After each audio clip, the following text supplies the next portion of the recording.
Welcome to the Knowledge Entrepreneurs Show, where we celebrate the innovators driving change in the education industry. At Edison OS, we've worked with over 500 knowledge entrepreneurs to turn their edtech ideas into profitable businesses. Hi, Don. Good morning. Welcome to the Knowledge Entrepreneurs Show. Thank you so much for taking your time out and showing interest to be a part of the show. Thanks for having me. I'm excited. Our pleasure, Don. Don, my first question, open-ended, a light question. What you're doing, Math Celebrity, very interesting, very unique, the fastest tutor on the planet.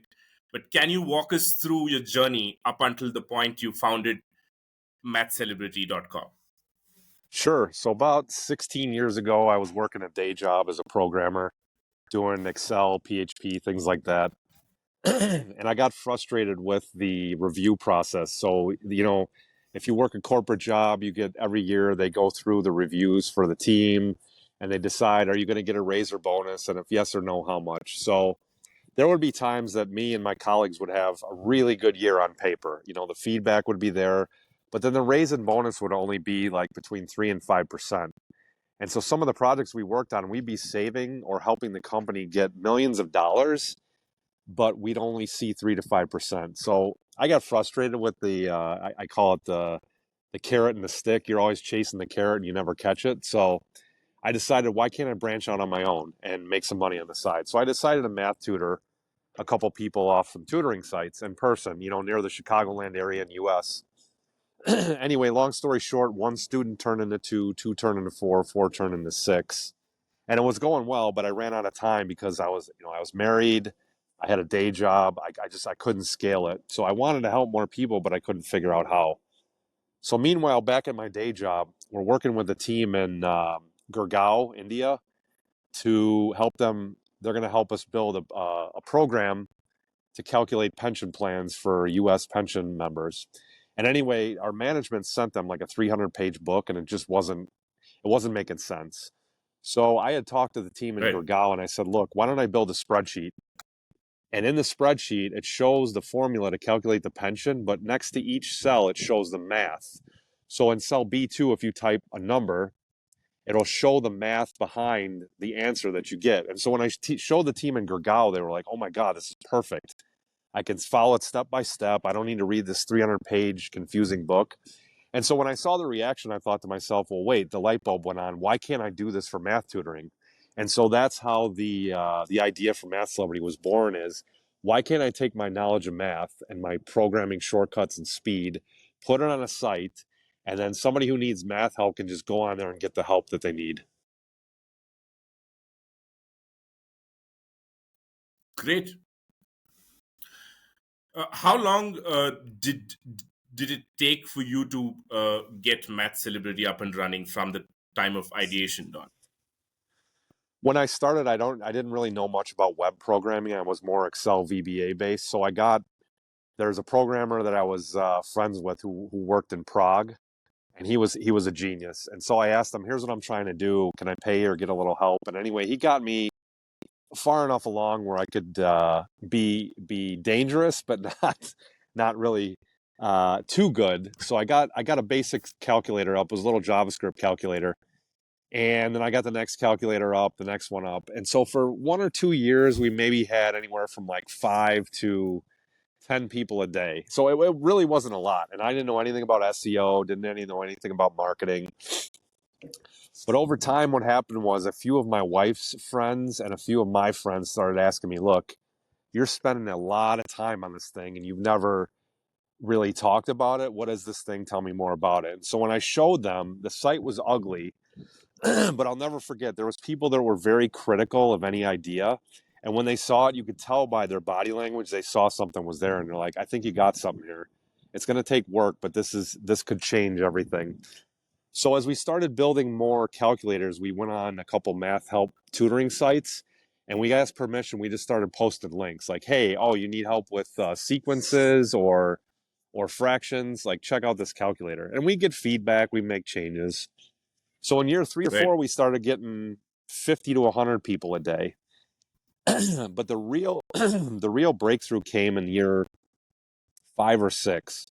And what happened was on Google Analytics, I ticked this little button that says like, tell me every search ran on my search box at the top of my site. And so what I do every night is I review those searches, and it would tell me any problem that a student or parent ran that did not work, meaning our algorithm did not realize it.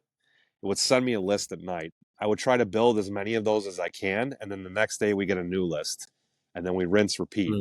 Well, imagine doing that every day for 5, 6, 7, 8 years. By the time we Wow. hit year 7, we were getting 2 million visitors a year, and we didn't spend a dime on traffic. Wow. So Okay, that was the second breakthrough we had. great. And up until this point, you were still uh, working full time, and this was still a side project. It is. In fact, it is still to this day. But Wow. Okay. yeah. Oh, So it's still a we side project, and you're still doing your full time work. Yeah, I mean, I could probably walk away soon, but I'm Right. able to balance both because I may have maybe getting some help coming in. What's nice about the site is it's automated, which means if I stop doing anything, it would still do most of what I want. I mean, I'm always trying to improve the algorithm and do more stuff Right. and get it faster and smoother. But yeah, it's nice because it's fully automated. So I mean, I walk away for 2 weeks on vacation, come back, and everything's good. Right. Right. Got it. And how long did it take for you to get your first paying customer, Don? We got it in year 5, and honestly, we do pretty well from ads, but we also get we also get some revenue from licenses. I wrote a few books, but then we've also kind of branched out into SEO and automation consulting because the number one question we get from parents besides math help is like, how did you do this, right? How did you automate the business? How did you get all this traffic without having to buy ads? And so as I Right. wrote books and explained it to people, a couple people asked me, "Look, would you be willing to do some consulting and get me up to speed?" So it's been nice because Math Celebrity's almost been like a launching pad for consulting, books, and Right. podcasts and things Right. like that. Great. So, Math Celebrity itself, you don't look at it as a platform where people come and pay. So, whatever I can input any number of questions for free. Yeah, so we've got a free and a paid plan. The free is kind of like Google, where if you want to run a math problem or math problems, we'll show you the Right. work. But premium, you can upgrade to no ads, quiz generators, practice problem generators, and then an ACT, SAT, like white label test prep platform. So that part's paid. And then we've also had a couple people ask us to start doing like once or twice a week called office hours, where we would be on Zoom and then they just come to me with Right. questions because when they run math problems, the algorithm's great, but there's a chunk of people that want that human touch, right? They want that reassurance. So we're going to start doing that probably late summer. Got it. Uh, and I saw that, it said this helped students score 150 points greater in SAT and 3 points greater in ACT. Is this more like a supplement to people who are teaching SAT and ACT, or is this a standalone product by itself that students can make use of to crack SAT and ACT? Dot? Math Celebrity is more of a supplement, but the ACT SAT premium package is the full shebang. So you get instruction, you get quizzes, you get assessments, you get feedback on the assessments, you get it's audio, video, and text lessons. So some people like to learn their listeners like me, right? I love podcasts. Some people are visual learners, and some people want to see Right, static text. So what's beautiful about this is it gives you all three. It gives you a lesson in 3 different formats: text, video, and audio. right. Got it. So, are there SAT and ACT test prep trainers who use your platform for their teaching? I mean, there's a few that have come in. They also use my site, but a majority of the people that use it are just moms. Our wheelhouse is moms with kids that are either sophomores and juniors that are Right, getting ready to make the decision for college. But now some of them are even starting earlier, right? Because competition has gone up. So if you look at the savviest students, right, mom and dad are starting to get them to think about ACT in freshman year, right? Because right, There's something called the testing effect, and there's been mountains of data on this. But what we found is you can be like, let's put 5 people in a room, right? All in the same grade, all the same background, all pretty much the same sort of education. But if you get 2 of those students to take practice exams over and over and over again, they will consistently outperform the other 3. And why? Because if you grasp the concepts at a lower level, math is a cumulative subject, which means if you fall behind in 7th grade, you're going to fall down a deeper pit in 8th, 9th, 10th, and 11th. So we found with our platform that if you use the testing effect, if you just keep taking practice tests 3, 4, 5 times, eventually it's going to get embedded in your subconscious, but also it builds your confidence, right? Because even if you score bad the first time, it's not a live test. So over time, you're building up that wisdom and that mental muscle. And every time somebody takes a test, the system creates new questions. It shuffles some of them, and some of them are repeats. But the beauty is, even if it's a repeat, it forces the student to think about what they did wrong. Because the ultimate goal of the testing Right, effect is first time you take the test, maybe you get a D, right? And then you write down. We call it reducing the gap. So that's one of our benefits of our platform is I take the test the first time, I get a D, right? There's 15 things I didn't know. I write them all down. Then I go study right, only those things. I don't study anything else. I go back, take the test again. This time I got a C minus. right. The 15 things is down to 11. Take it again. And eventually, over time, you almost want to see repeat questions because if you see it 2 or 3 times, you're gonna reach mastery. And so that's why we love the testing effect. I think it's a big benefit. Got it, Don. Don, you spoke about writing books, and I'm sure it's got to do with marketing. But how has it actually worked out for you? Like, was writing a book came about after you started this platform, and somebody asked you something about it, or you thought it's gonna like parallelly help you market this platform? How did you? What did you have in mind when you wrote the books? The first book was almost, I got the question so much. How did you get started with Math Celebrity? How did you do this? How did you do that? And I'm good with telling the story, but I felt like if I put it in a book in a paper format and just take you from day one to day now, it really told the story. And so I wrote the book. Half of it was my story, and half of it was just all the shortcuts, tips, and tricks I've learned in math to help moms and Right, dads save time with their kids. And then the next book came out because I got so many people asking me, how did you get 6 million, 7 million, 8 million visitors and you really didn't spend any money on traffic? So the big compliment we get is, and I did this because when I used to write on LinkedIn and Quora, I would get feedback of, I really like that you write at a 5th grade level because you're not writing like a CEO who's trying to sound smart. It's something that everybody at any grade can understand. And so that's one of the things we've been proud of. It's right. almost inspired us to write more books, right? Because I know how frustrating it is. You want to learn something new, you go online and there's this big, huge guide and it's impossible to follow.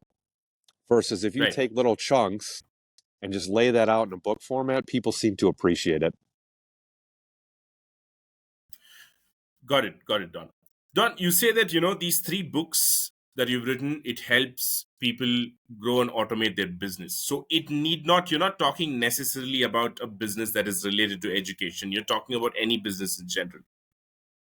Yeah, exactly. So this SEO book and the LinkedIn book give you plenty of automated tips or shortcuts to grow your traffic and your social media following. Like by nature, I'm incredibly lazy, right? And I'm not afraid to admit that. So because Right. I have a lazy mindset, my first thought goes to, if we have to do something, can we automate it? Can we delegate it, or can we do it in a Yeah. better way? And so as we worked with business owners and people that I've consulted with, the big thing is just tell me how to do it, or if I'm doing it, can I do it faster or easier? And that's how we lead now. Is if we've got to do something, what's the psychology behind what we're doing, and then how can we do it faster and cheaper? Got it. So, Don, most of our listeners, we expect them to be aspiring teacherpreneurs, right? They're all teaching right now. They're teaching various subjects. They're teaching for businesses, bigger businesses or business academies. But at some point, they want to get on their own, where they have their own students, and and then probably they expand and hire more teachers. So if you have to share some of these concepts from them growing and automating their business, what are some of the things that you would suggest that they follow? First thing is come up with, and this is a mistake I made, so I hope this saves your users years of time and many headaches, but first thing to do is not even think about a product, go think about your audience. So if you've ever heard of the big Silicon Valley companies here in the States, one of the things they pioneered was something called Mm, the minimum viable product, right? So instead of spending right, 30,000 USD on an office and business cards and logo and lawyers, and you're going to come up with some product. Most entrepreneurs, the biggest mistake they make is they build something and then try to fit it to a market instead of finding a market and then getting a product to fit it to.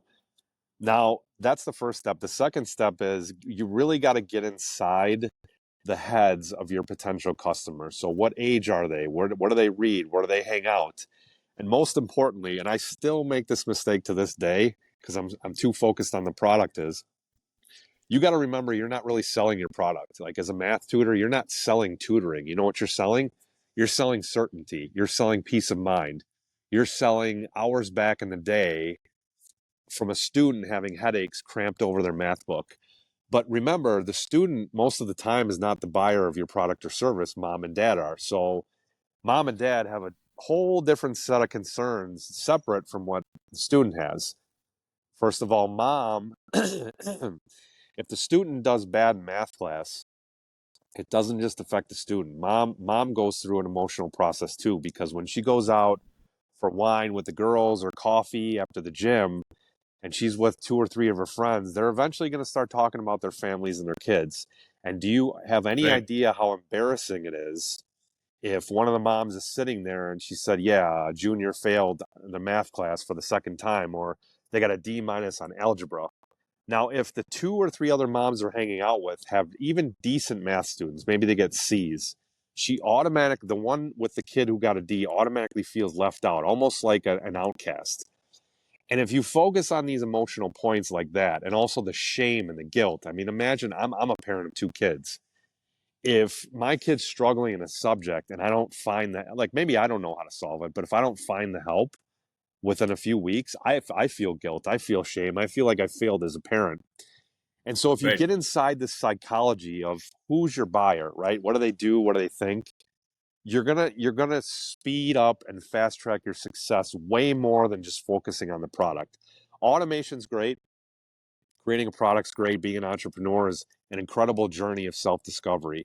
But one of the biggest parts of self-discovery is what you're really selling, and it's not math tutoring.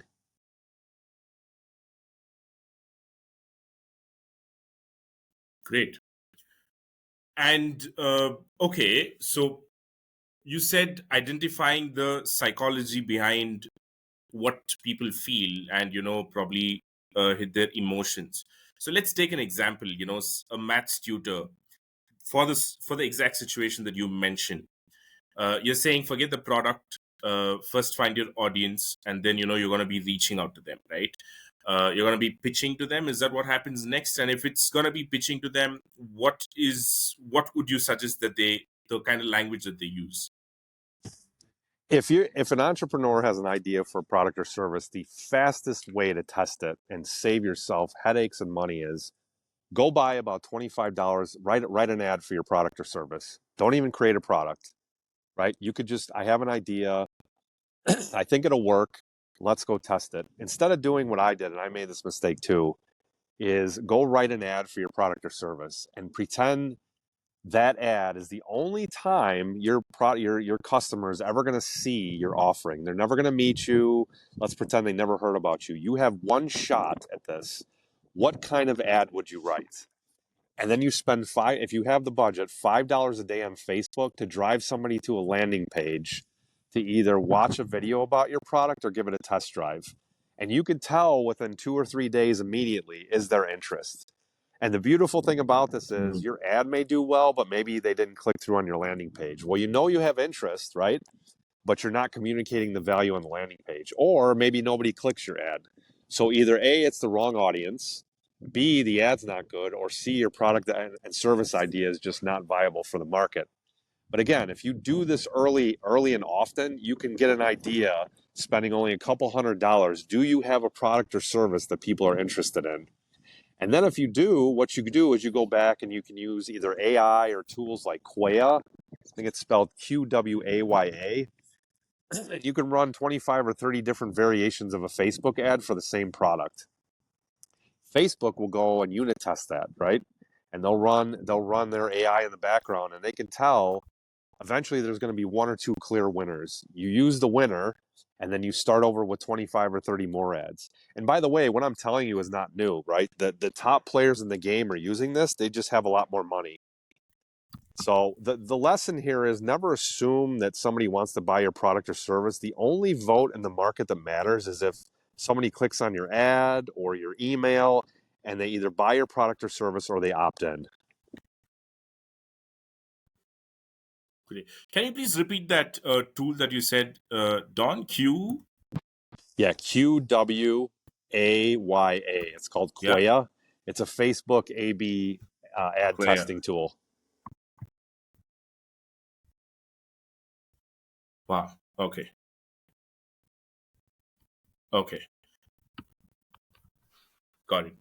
And you're saying, okay, you started off by saying $25, but then you're saying worst case, a couple of hundreds of dollars is what you need to spend even before you work on your product to see if it works or not, right? And what's your call to action going to be for that sort of a testing ad?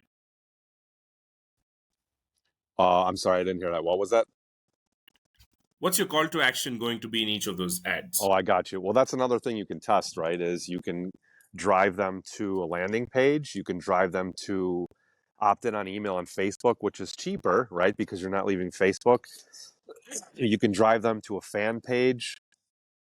I found personally, if you do micro commitments instead of asking for somebody for money up front, see if they'll give you an email, see Right, if they'll watch a video, right? If they watch a video, they've taken a small step towards you. Because at the end of the right, day, there's you and your product and service, and there's that moment where they pull out their credit card and buy, and then there's your prospect over here, and it's called closing the gap. What needs to be right. done to get your customer to take a step towards you? They don't have to take a leap, but just a step. If they take enough steps, they pull out their credit card and buy. And if you do this right, they will pull out their credit card and buy over and over and over again. And if you do it really well, not only will they buy multiple times, they'll go tell their friends to buy. So it's a constant A/B test. It's a journey, and the original question is just the call to action should be tested. Think about what you want them to do, and maybe your ad is perfect, your product is dialed in, but you're asking too much up front, right? So just maybe get an email, have them watch a video, and see what happens. Got it. Don, I want to put forth a question that, since you're talking about A/B testing and stuff, this is something that we discussed a couple of weeks ago with another person. Uh, Now, pricing, right? Now, let's say we take a same product. There's absolutely no changes. Same product, you package it differently, but inside it's the same. You give a certain amount of pricing to this product and then say 10x the pricing to another product. So, um, it doesn't matter which is going to sell more. You are not going to be able to decide up front, because what's going to decide is the way you sell it, right? From what you're saying, you can sell the same thing for 10x also. You can end up selling the same thing for 1/10 of that price as well. So it all depends on how you position and your ads and stuff like that. Is that correct? Can we say that is possible? Yeah, I mean that's a great question. So you can have two entrepreneurs with the exact same product or service and almost the exact same ad, but one of them charges maybe $50 and one of them charges 50,000. So I was just on the phone with a coach the other Yeah, day, yeah. and they told me a great story which gives a better answer than I ever could to your question, and that is 3 years ago, this guy was selling $100, $200 products using Facebook ads and Facebook groups, things like that. And over time, he tested stuff, learned Right. more about his Right. customers, all that stuff. But he said the biggest shift that got him from getting consultants or clients at $1,000, and now he charges $100,000 if you want to work with him for the year. $100,000 is his mindset. Wow. Okay. And he says, I always struggled with asking people for that amount of money on the phone. But he's like, once I stopped struggling and realize it as an exchange of value and treated it like no big deal and detached from the sale, by the way, that was another huge lesson from some of the top players is you have to be able to walk away from the money, right? You don't, if you cannot need the sale, it gives you incredible power. And it's counterintuitive, right? Because we're all like, I got to sell my product or service. I got to make the money. No, no, no. It's coming from a place of intention, but also value. If you know your worth, you ask for the money, right? And if they get upset, great. Like if you don't need the money, that's no skin off your back. So when he said I couldn't imagine 3 years ago asking for 100 grand, he's like now I do it once or twice a month, and I get it. So great. It's possible. It's just boils down to your mindset, and you just got to go ask and find the right people. And maybe if you so can I go back to the first point? You said, first forget your product or your service, go find your audience, right? And here's where there could be a bit of a back and forth. Now, first, you're not thinking about the pricing at all. You're only looking at the people who could use your service.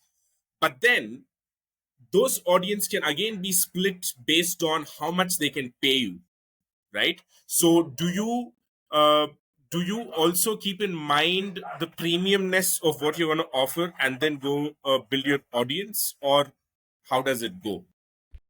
Well, you bring up an interesting question about how much they can pay you. You'll find, and I used to fall into this belief too, that a lot of people don't have money, they won't spend, they won't buy. But when I see the best salesmen operate, I've seen a salesman give a presentation on stage for 60 minutes for a decent product, right? But they connected with all the emotional values, they hit all the pain points, they dug deep into the emotional wounds that people have to solve a problem. They finished the Right. presentation, and there have been people who have been in debt, meaning no cash in the bank, no job, Okay. that have ran to the back of the room to spend $3,000 getting credit or a credit extension. Now, why would they Wow. do that? Why would they do that instead of choose maybe food or medicine? Because if you position your product right and hit the right emotional triggers, your customer or prospect will do way more than you think you'll do. And again, this goes back to limiting mindsets. If you told me, yeah, even 6 months ago, that there's people out there that get on one phone call, and ask for 100 grand and get it for a coaching service, I would have laughed. Now I'm not surprised that there's people asking for 1 million and they get it. So a lot of this, and I forgot, I believe it was Dan Kennedy. I don't know if you haven't read his books. They call him the godfather of marketing and copywriting, but he had a line on one of his seminars which blew my mind. He said the only difference between you asking for something like $50,000 and a client paying it is you have to keep a straight face when you ask for it. You can't attach a big emotional value to it. It's $50,000 and you have to stay level. You have to stay almost grounded in your emotions. Because again, it goes back to if they don't buy, right? If they want a problem solved and it's valuable, it's $50,000. Now, again, you have to look at money in terms of it's relative for everybody. $1,000 for, say, somebody in a very struggling country is incredible. But if you go get that to a Silicon Valley millionaire, that's pocket change. So Right. you have to tie the money in terms of what problems are you solving and what emotional levers are you pulling? Because again, emotions drive the sale. Right. You Towards the end of it, you touched upon. We started off by talking about how much would people be willing to pay, and then you said that's not a question. That's a wrong question. Is how I take it and go, because you don't worry about that. If your product is sold in a certain way, people are going to buy irrespective if they have the money or not. Now, we kind of concluded this that answer, by uh, talking about. Sorry, can you please repeat that last thing that you said? The silicon. I just Yeah, lost so my train of thought. think of money in terms of it's a relative concept. It's subjective. See, people attach people hear the word $1,000 and they think, ooh, well, $1,000 to somebody in Singapore who's a multimillionaire or Silicon Valley with multiple profitable companies, that's pocket change, right? They give that for a tip at dinner, maybe even more.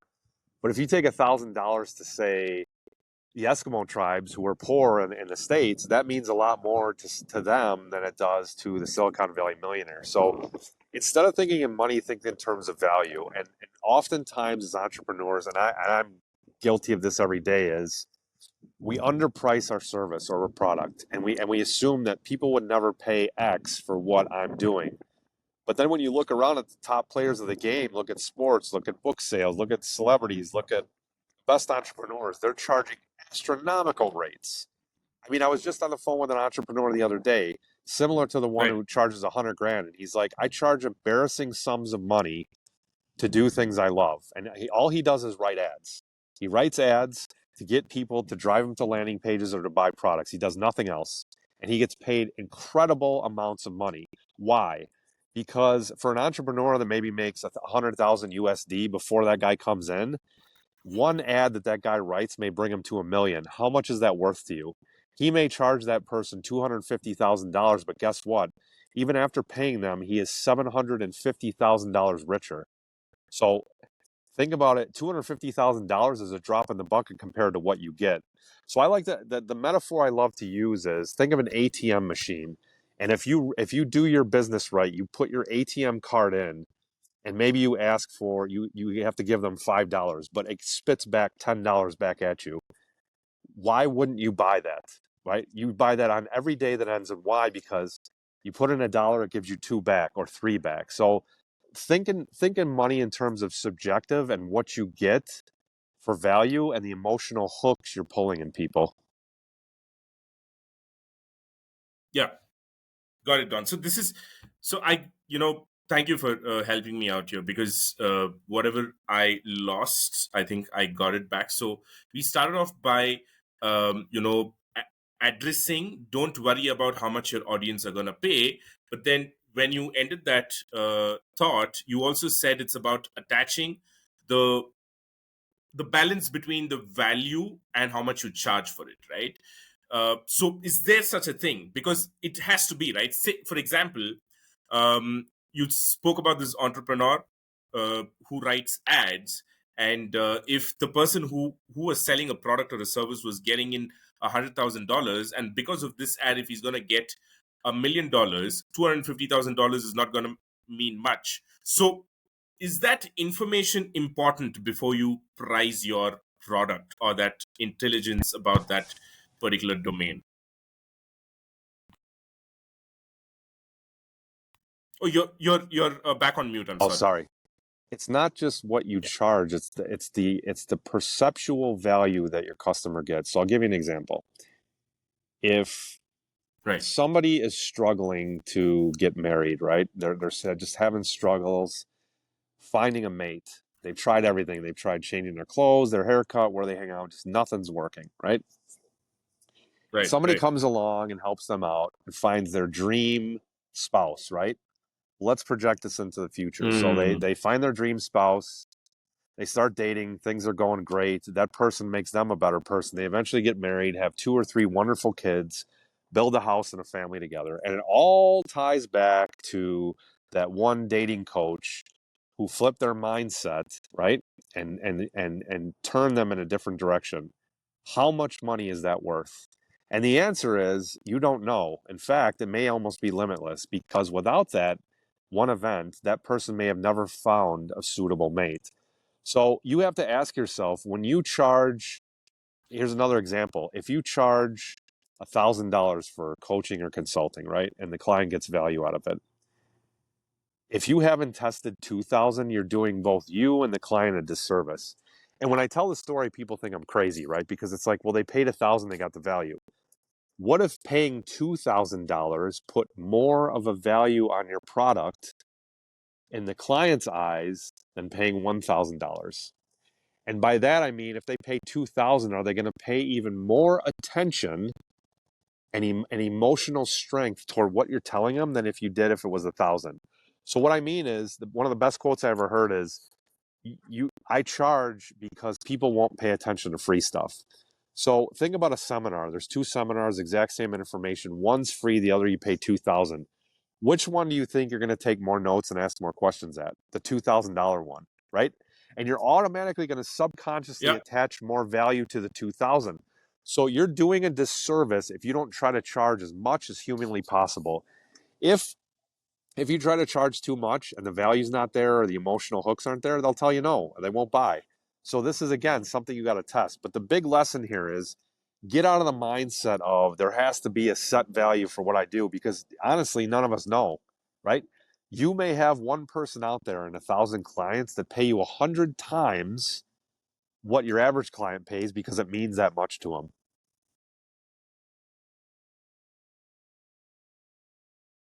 Right. I'm starting to think this can totally be held true for services only. Am I correct? Products, yeah, to a certain extent, but largely to services. Can we say that, Don, or am I drifting off here? Well, services consulting, but I mean, I think we pigeonhole ourselves if we say people wouldn't pay X for a product. Sure, we can charge $25 for a SaaS product, but what if we go enterprise level? Because if we look at value in Right. terms of the amount of problems solved times the number of people we've helped solve them, or the size of the problem times the number of people we've helped solve that, we can get exponential value if we take the same SaaS product to like a Fortune 500 company. So I think we need to think in terms of impact, problem solved, time saved, all of that. So I think products, you could still raise your price ceiling and not have to.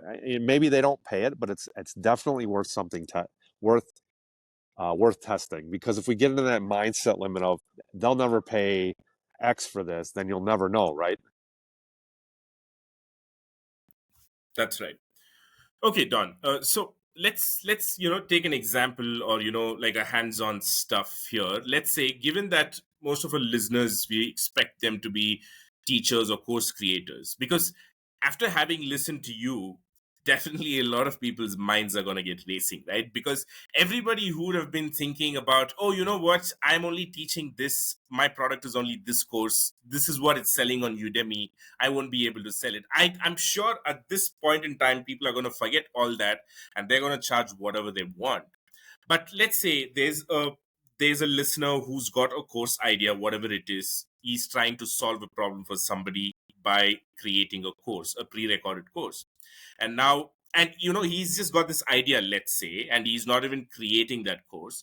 Where does he start off? You said first test your product, create your Facebook ad and stuff like that. Could you dive a little bit more deeper and probably lay out actionable steps here on a high level, of course? Yeah, I mean, start with not just the problem you're solving. So we could take math tutoring, right? Because that'll apply to your audience. Right. The beginning entrepreneur says, I can help people get with math tutoring, but what are you really helping with?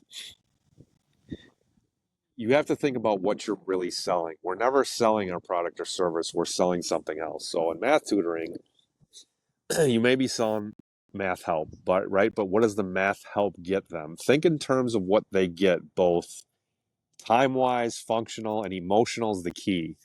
If a kid who got D's and was bullied in school now gets B's or A's and those bullies turn into friends, how much is that worth to the kid and the parent? That's subjective, right? And there's a lot Right. more value in there than we Right. assign to just math tutoring. But let's take this a step further.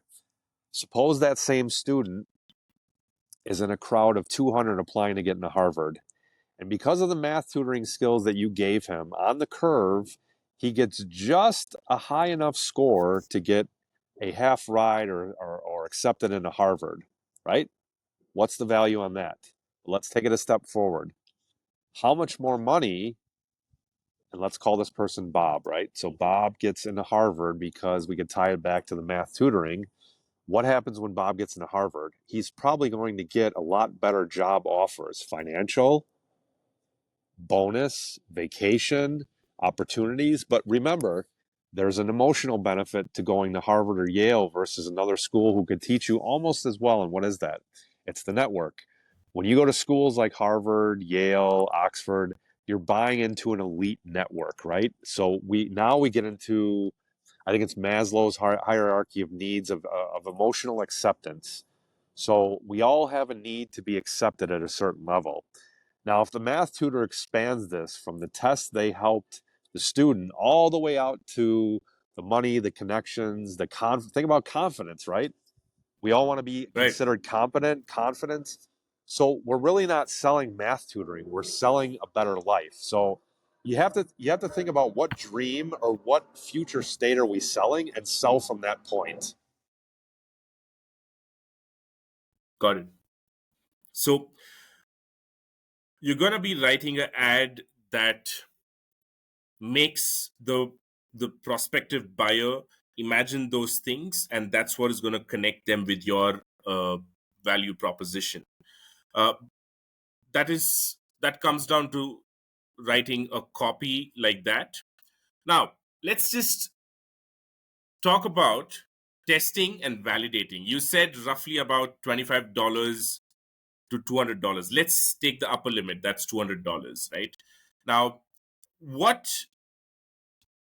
should happen after you spend $200, in terms of, if you can give some numbers, for you to say that, okay, my product is validated, I can go ahead with this, my product or service? If you run Facebook ads for, and again, you don't have to do this even on Facebook, you can get up in front of a group of people that may be interested in what you have to offer, give a presentation, make an offer at the end, see if one person comes back. If there's interest from one, there's probably interest from more.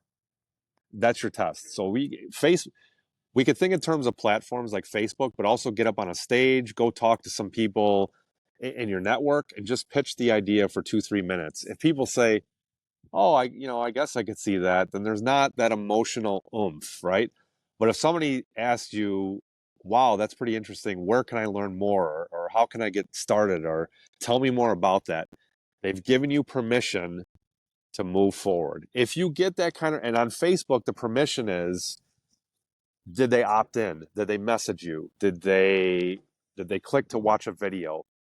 The test here is in 100 people, so you got to pick a target market, and maybe your target market's off, but in 100 people, can you get one person to show interest? I mean, that to me, that should be the minimum, 1%, right? Can you get them to Right. show interest in a video, in a group, and even in a product or service?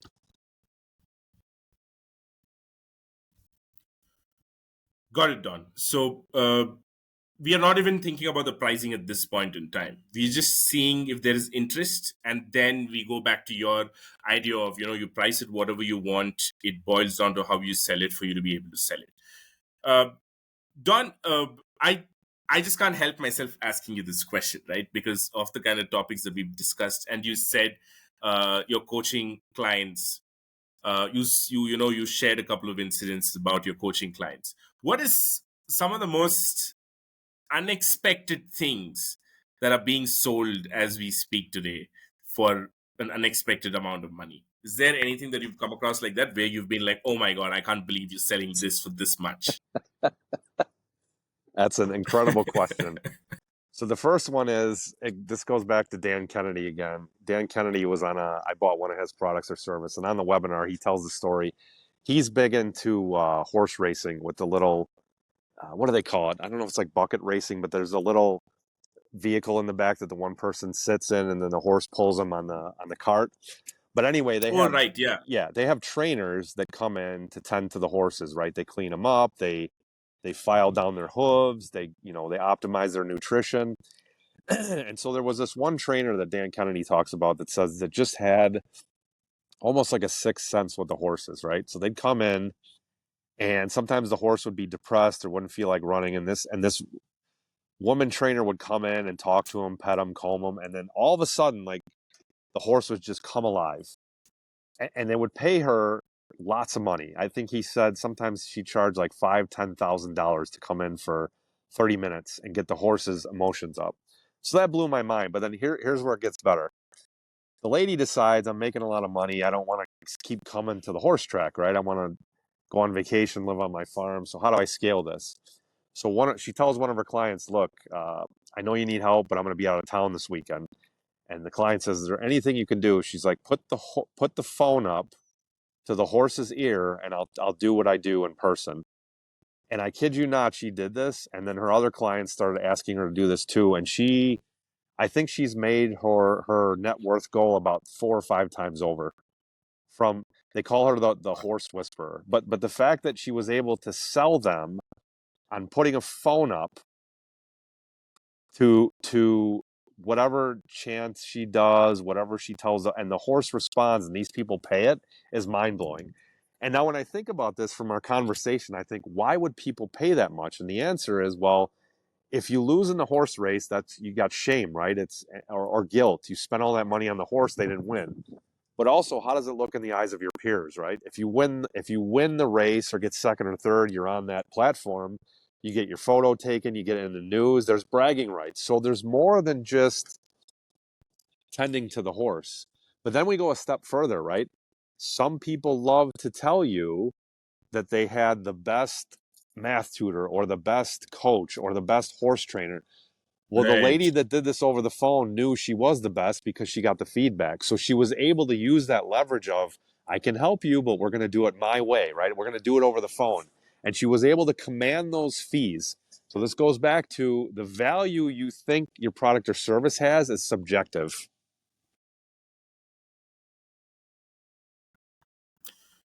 Got it, Don. This has been great. I mean, it's very simple. It's also, mind blowing, but you got to keep at it, and a problem that definitely can be solved. And as you said, it's just it just boils down to mindset. Like shared an example in the start, where there's a salesman who's doing a 60-minute presentation. A person who's in debt maybe goes and makes the money that he needs. Don, I think I would consider this as like one of the most key things, because no matter how much we talk about course creation, tools, people teaching, and stuff, everything boils down to selling, finding students, validating and stuff like that. So I think this, coupled with all of the podcasts, I think completes that entire thing, because pricing has been one of the most gray areas. Some people tell, what, you price it very low, sell high, but then some people say price it high, just sell it to a few people, it's all the same and stuff. And there's always a never ending debate when it comes to that. But I think it doesn't matter low or high. I think if you believe you're offering that much value, and I think one of the most important things is keeping but I don't think this is going to work unless you believe it, right? Because you said you got to be grounded, keep your face straight, and then you got to say it like as if you've been doing it for so many days, or you believe in it completely. So Yeah, it's value, but it's also, you have to think of selling as a transference of emotion. Now, I'll give you an example of this because I love testing this stuff because I'm constantly trying right, to fix my weaknesses and improve. So I out here I go to Chipotle for lunch a lot, right? They got burritos, they got tacos. And I've been to 10, 15 right, Chipotles in around my neighborhood. And I tested this. So I said, right. tomorrow I'm going to go into Chipotle. I'm going to walk right up to the manager and I'm just going to smile and say, hey, how's your day going? Same clothes, same me, same time of day, same everything. And I did that. And then he was telling me about the day. I asked him a few more questions. Didn't expect anything. This goes back to grounded energy is you be friendly, but not expect anything from the exchange. What happened was he ended up giving me a free burrito. And then the next time he gave me a free drink.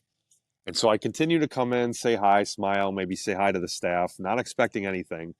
Pretty soon, this guy invites me to go come to the Chipotle job fair to interview future Chipotle employees. And I laughed and I asked him why. He says, because you're the exact type of person we want feedback from, but also because I trust your judgment.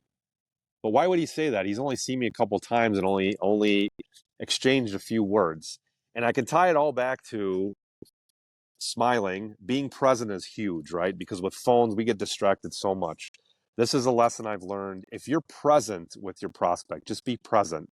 Listen, be genuinely interested in what they have to say. And you may disagree with what they have to say, but if you're present and grounded, right, and you make people feel a certain way, you will go so much farther in sales and marketing than you ever will if you just focus on the product. I can't stress this enough. It's a transference of emotion. If people get a good feeling around you, and even if they can't explain why, they're going to be want to be around you more and more and more. Great. This is, very important because whatever we've spoken so far comes across like, a couple of people talking about how to fool people.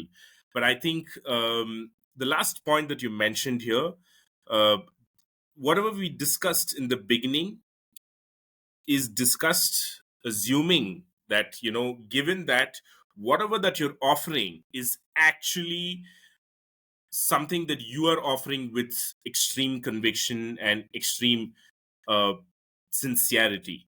If you probably go out to trick people and fool people and just try and exploit this situation, it may not work. But even if the same thing, if you really believe in and if you go in and do it, it'll work. So it's a pretty organic thing. You need to really believe in what you're doing. Until that first thing is there, I don't think you're going to be able to do any of the rest of the things, is how I'll take it from what you said, the last point about the Chipotle exercise. Yeah, and I think I want to make it clear that I don't want anybody who's good at sales to fool anybody into buying a product or service that doesn't help them. What I'm getting at Right. though is that there's someone you can legitimately help. You have a product or service that can legitimately help them, but logical appeals aren't working. You have a duty and a service to help that person realize the benefit of your product or service. Because let's say the math tutor just pitched math tutoring, right, and didn't pitch a better future because they got better grades. They failed, right? And they failed because they haven't pulled the emotional levers, because now that person won't get the help. They're Right. still gonna struggle with math. So when I tell Mm. these stories, I mean, we laugh about the horse, but I'm not telling that as a way to fool people. We want to Yeah. move people, but only move them if you have a product or service that's worth having. Yeah. It's like people are simply not getting the benefit of your product. Therefore, you're helping them visualize even more in detail, even more in future, what actually, if it happened, it's just you're making it more vivid. I think at the core, that is what it boils down to. So if somebody thinks they have something and they want to sell it, the first thing that need to get to their head is, okay, what is the person going to get out of using my product, and just go as deep as possible, after which, as deep as possible, and then kind of create that into words and sentences. I think that's a good starting point. Great. Yeah, I mean, you're not selling a product. I think that's one of the key lessons from the discussion we had is you're selling a better future. Yeah, You're yeah. selling The outcome. time, right? You're selling time back, emotions saved, stress saved, a better life, all that stuff. Got it, Don. Don, I'm good with all my questions, but before we conclude, I just like, you just gave this very interesting tool, QWA Quaya. Uh, Now, given that, if people are supposed to test this entire system that you said, uh, if you can suggest any tools that's going to make life easier for these people, uh, please. I mean, it'll be really helpful. Yeah, besides Quaya, I would test all your landing pages. So if you're driving people to a blog or an opt-in page, I would A/B test that. So I use Unbounce for some of my pages. You could A/B test. They've got AI test as well. But what you do is when you're starting off, you do two landing pages, copy the first to the second, and go after the 80/20s. So the 80/20s on a landing page are the headline, the image, and then the call to action. So just test, keep everything the same, change the headline, see how that works. If that works, then you test that headline against a new one. Once you think you have the optimized headline, go after the image. Then once you maximize that, go after the CTA. And it works the same on Right. Quaya, by the way, is there's really three things that move the needle, right, with Facebook ads. And those tools give you a way to test those quickly and easily. Got it, Don. Don, this has been an amazing, mind blowing discussion with you. Although, I mean, I've heard it a lot of times, right? I mean, we know a lot of things already, but it's just that knowing the things at the right time makes a lot of difference. All I'm hoping is people who are listening, even if a couple of them are driven to action immediately, I think the purpose of this podcast will be solved. And it was an absolute pleasure talking to you. Thank you so much for taking your time out and giving your time.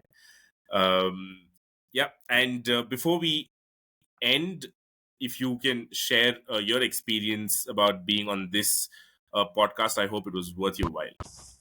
Thank you so much for having me. I'm incredibly grateful. It's always good to help fellow entrepreneurs.